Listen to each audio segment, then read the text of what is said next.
Now I can do this.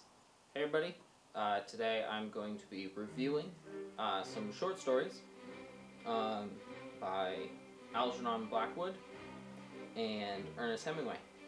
So I'm going to get into that.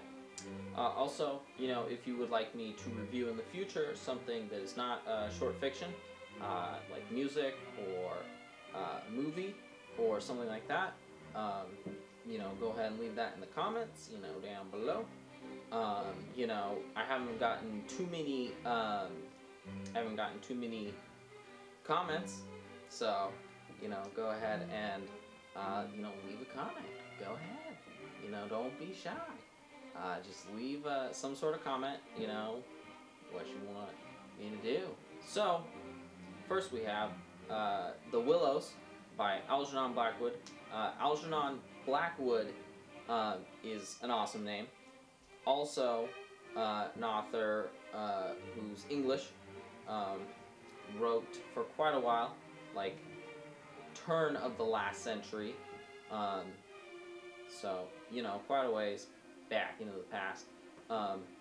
He was a huge influence on H.P. Lovecraft, and he did a lot of supernatural horror, ghost stories, that sort of stuff. So The Willows is about these two men doing a canoe trip through Europe. They are on this big river called the Danube. It's German, I don't know. Anyway, it flows from Germany into the Black Sea, over in the east there, geography stuff. And they end up going into these, they go into the marshes in Hungary, which at the time, since this is a really old story from 1907, it is actually in Austro-Hungary, so, it's basically before World War I, right? It's crazy, but it's a really old story. But I mean, it's not like Dracula or anything, but it's close. They go to these marshes, right before they get to Budapest, and bad things happen. The trees, there's something going on with the trees. It's always the trees, man. It's always the trees. Every single time! It's a ghost story, so the trees are kind of like haunted or something. You thought the trees in Evil Dead were scary. These ones, I mean, they won't rape you, but it's all good. It's all good, okay? There's a lot of ambiguity in the story. There's a lot of suspense. There's a lot of like, oh shoot, stuff is happening, but it's not gonna break out into a sprint. This isn't, like serial killer movie where somebody's gonna come out, with a giant axe and be like, ah, it's kind of like, oh, and then a very, freaky feeling came over them as they saw, what they thought was a body, stuff like that. And it definitely has good pacing, and it's definitely a little slower. It's definitely a longer short story. It's actually 40-some pages, so it's definitely long. And it's getting there to being like a novella even, so it's definitely long. But there's a lot of, suspense. It's definitely good supernatural horror setup. It's definitely good, as far as, ghost stories go. So it's entertaining, and it influenced H.P. Lovecraft a lot. It influenced a lot of stuff in the long run, and it's definitely good. It's definitely very good. I would recommend it.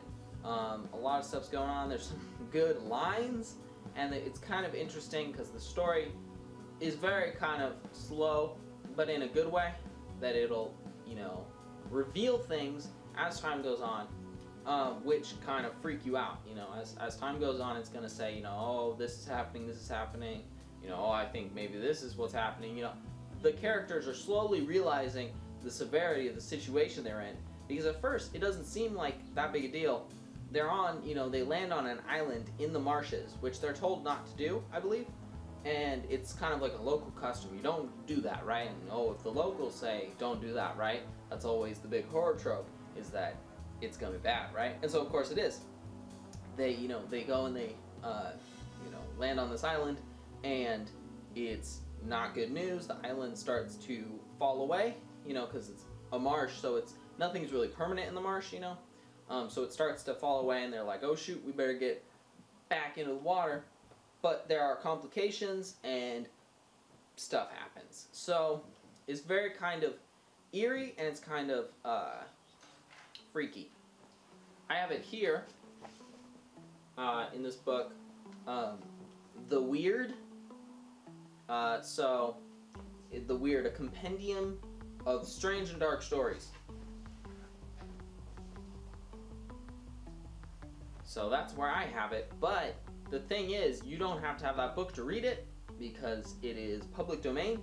It's just that old. So you can just go online and search for it and find it. I will probably leave a link in the description to find this story and to find the Ernest Hemingway story, so that you can go and read it and tell me your thoughts. I know this one's longer, but hey, you have an evening to kill. It's really good though. Highly recommend it. So now we're gonna move from horror and ghost stories to more like real stuff, very grounded stories. So we're gonna talk about Ernest Hemingway's Hills Like White Elephants. So Ernest Hemingway is an author a little bit later than like Algernon Blackwood, but still kind of in the same time period almost. Very big American author. Very influential on how people, wrote, and how they just had their, what is called prose. That really, he kind of has this very simple and straightforward way of, wording things and talking in his stories. And so he ends up very like emotionally impactful, but not overly complicated. Not like, oh, the rose petals look like a million drops of blood falling through the, it's not a thing like that.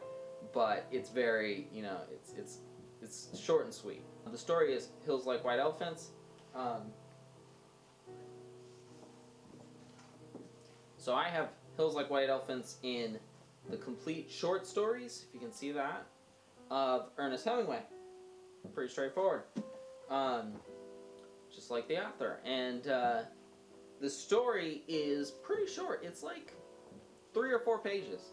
But it's basically about this man and this woman in Spain on the Ebro River. And they're just talking, trying to figure out if they're going to go ahead with something. I don't want to really, I don't know if it's a spoiler. I don't want to spoil it though. They're talking about, very serious stuff, how their lives are going to be, that sort of thing. And it's very emotional and very interesting. It's called Hills Like White Elephants because of the symbolism there of white elephants. And I guess a white elephant is like a gift you don't want. And it's kind of, something that's hard to upkeep, or something that's hard to take care of.